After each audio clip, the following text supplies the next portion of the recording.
Rocket Lab plans late 2024 launch of Venus mission.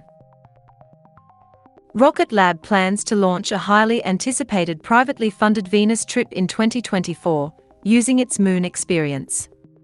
Christopher Mandy, lead system engineer for Rocket Lab's interplanetary missions, announced the Rocket Lab mission to Venus will launch on December 30, 2024.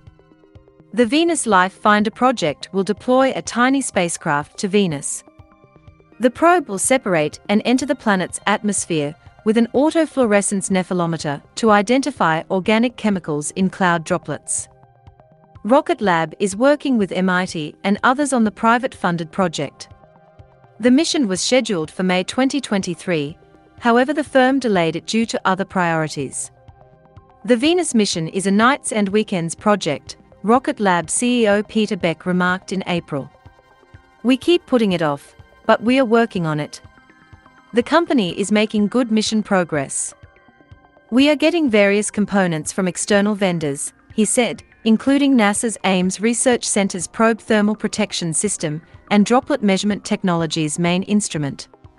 Both should arrive by the end of the year, allowing spacecraft assembly, integration, and testing next year.